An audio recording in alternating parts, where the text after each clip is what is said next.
कई वर्षों से प्रतिशोध की ज्वाला में जलता हुआ और अपने शत्रु को किसी भी हाल में मार देने को आतुर एक बूढ़ा ब्राह्मण तपस्या में बैठा हुआ था। और अब जब वो अपने लक्ष्य के बहुत करीब पहुंच चुका था, तब उसके मार्ग में एक बहुत बड़ी अड़चन आने वाली थी।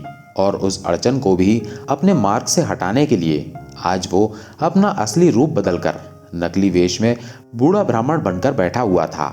वर्षों पहले इसका पूरा परिवार आग में जलकर भस्म कर दिया गया था। आज से वर्षों पहले की बात है। एक घने जंगल में भीषण आग लग गई और उस जंगल में रहने वाले सभी जीव जंतु, जंगली जानवर, पशु पक्षी सब जलकर भस्म हो गए।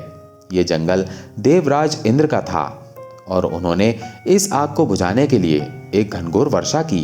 परंतु जिस धनुर्धर ने अग्नि देवता की भूख शांत करने का वचन अग्नि देवता को दिया था, उसके बाण की वर्षा के आगे देवराज इंद्र की बारिश भी बेअसर साबित हो गई और संपूर्ण वनस्पति एवं वन्य जीव जलकर भस्म हो गए। सर्पों का राजा तक्षक भी उसी वन में अपने परिवार के साथ रहता था और उसका भी पूरा परिवार इस भीषण अग्नि कुंड में जलकर भस्म हो गया था। तक्षक उस समय कुरुक्षेत्र गया हुआ था, जिस कारण वो बच गया था। ये वन था खांडव वन, जिसे भस्म करने के बाद वहां पांडवों ने अपनी राजधानी इंद्रप्रस्थ बनाई थी। वो धनुर्धर कोई और नहीं बल्कि सर्वश्रेष्ठ धनुर्धर कुंती पुत्र अर्जुन था। आज इस घटना के वर्षों बाद भी प्रतिशोध की ज्वाला में जलता हुआ ये बूढ़ा ब्राह्मण अपने परिवार की मौत का बदला लेने को तत्पर बैठा था। और जिसकी प्रतीक्षा में वो बैठा था, आखिर वही ऋषि कश्यप तेज कदमों से उस ओर बढ़ते हुए आ रहे थे। उस बूढ़े ब्राह्मण ने ऋषि कश्यप को रोका। ऋषि कश्यप ने पूछा, कौन हो तुम? बहुत दुखी लग रहे हो। इस दुख का कारण वही है जो आपको इस मार्ग पर लिए जा रहा है। ऋषि कश्यप कुछ समझ नहीं पाए। वही कारण? मैं तो महाराज परीक्षित के दर्शनों के लिए जा रहा हूँ।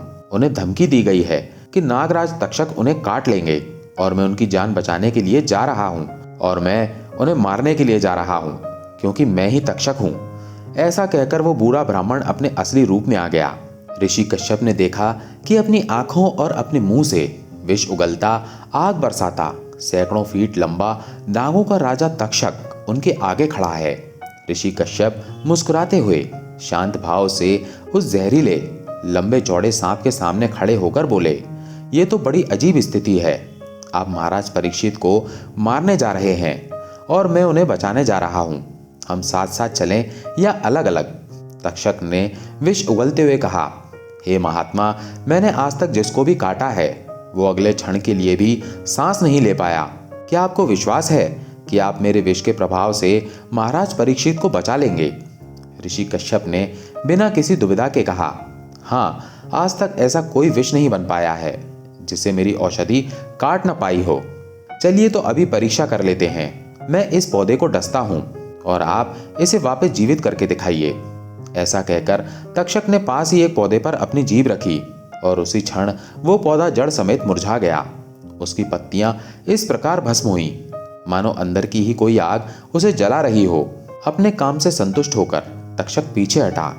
उसके बाद ऋषि कश्यप ने अपने कमंडल से थोड़ी सी राख निकाली, आंख बंद कर एक मंत्र पढ़ा और फूंक मारकर उस राख को पौधे के ऊपर उड़ा दिया।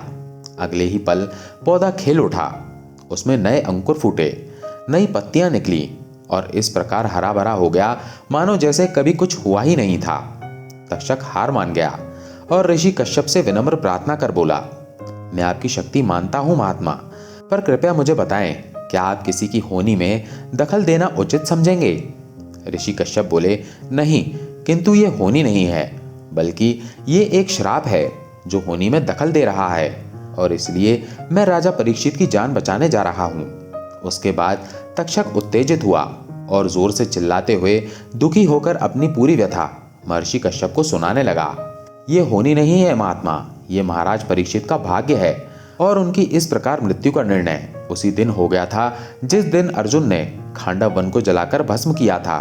तमाम वनस्पतियों और वन्य जीवों सहित मेरा परिवार भी उस आग में जलकर भस्म हो गया था। तब मैंने प्रतिज्ञा की कि मैं अर्जुन से इसका प्रतिशोध अवश्य लूंगा। जिस प्रकार मेरा वंश उस अग्नि में भस्म हुआ है, उसी प्रकार मैं अर्जुन के वंश को भी अपने विष के प्रभाव से समाप्त कर दूंगा। मैंने इसके लिए देवताओं से प्रार्थना की और देवताओं ने अर्जुन के पौत्र राजा परीक्षित के भाग्य में मेरे द्वारा डसकर मारा जाना लिखा है, क्योंकि कर्मों का फल तो भुगतना ही पड़ता है और कोई भी इससे अछूता नहीं रह सकता, फिर चाहे वो दुर्योधन हो या अर्जुन। तक्षक की लाल लाल आंखों से अब आंसू बह निकले। वो गहरी सांसें भर रहा था और रोते हुए आगे बोला, आप खुद ही सोचिए महात्मा, क्या यह संयोग था कि एक मौन व्रत धारण किए ऋषि के गले में राजा परीक्षित ने मरा हुआ सांप ही डाला, और अपने पिता के गले में मरा हुआ सांप देखकर क्रोध के मारे ऋषि श्रृंगी ने उन्हें मेरे द्वारा काटे जाने का श्राप दिया।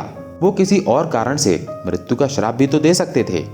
इसलिए हे महात्मन, मेरी आपसे विनम्र प्रार्थना है कि आप लौट जाएं और राजा परीक्षित के भाग्य में दखल ना दें। तक्षक द्वारा पूरी कहानी सुनाई जाने के बाद महर्षि कश्यप ने इसका सम्मान किया और ईश्वर द्वारा लिखे गए विधान में किसी तरह का हस्तक्षेप ना करते हुए वे वापस लौट गए। महाराज परीक्षित को ऋषि शमी के युवा पुत्र श्रृंगी ने श्राप दिया था कि 7 दिनों के भीतर नागराज तक्षक द्वारा काटे जाने से उनकी मृत्यु हो जाएगी। राजा परीक्षित भी इस बात को जान चुके थे कि ऋषि श्रृंगी के मुख से निकला हुआ श्राप अचूक है और उनकी मृत्यु निश्चित है।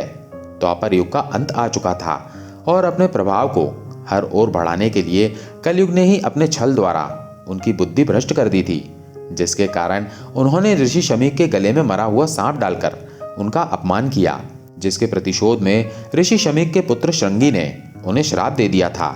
इसलिए इन 7 दिनों में उन्होंने श्रीमद् भागवत कथा का पाठ किया। 7 दिनों का श्रीमद् भागवत पाठ सभी दोषों और पापों से मुक्ति दिलाकर मोक्ष दिलाता है। राजा परीक्षित के इस प्रकार पाठ करने की यही प्रक्रिया आज तक मोक्षदायिनी प्रक्रिया के रूप में विद्यमान है। राजा परीक्षित की न्यायप्रियता और उनके राजधर्म में प्रजा बहुत सुखी थी और प्रजा की ही भारी मांग पर मंत्रिमंडल ने राजा परीक्षित के महल को एक अभेद किले में बदल डाला। कोई सांप तो दूर की बात, एक छोटा सा मच्छर बराबर कीड़ा भी उस किले में घुस नहीं सकता था। प्रजा की मांग पर ही ऋषि कश्यप को भी विष की काट करने के लिए बुलाया गया था, जिन्हें तक्षक ने वापस लौटाकर राजा परीक्षित की मृत्यु को अटल कर दिया था। 6 दिन बीत चुके थे पर तक्षक को सफलता नहीं मिल पाई थी।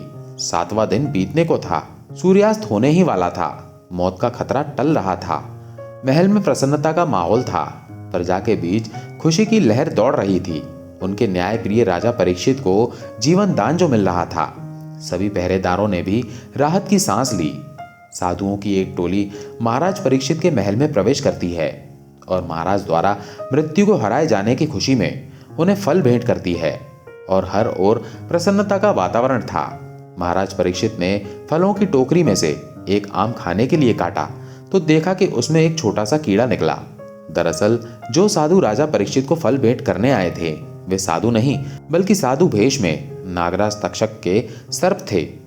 राजा ने एक नजर सूर्य की ओर डाली और दूसरी नजर कीड़े पर और वे समझ गए कि पृथ्वी लोक छोड़ने का समय आ चुका है।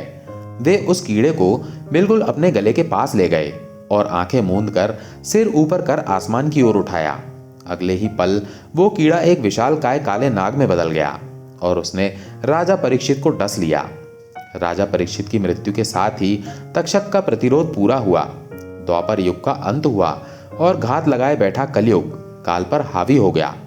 दोस्तों, अगर आपको आज की प्रस्तुति पसंद आई हो तो कृपया वीडियो को लाइक करें, अधिक से अधिक शेयर करें और अभी तक चैनल को सब्सक्राइब नहीं किया है तो कृपया सब्सक्राइब अवश्य कर लें। आपका बहुत बहुत धन्यवाद। जय जय श्री राम।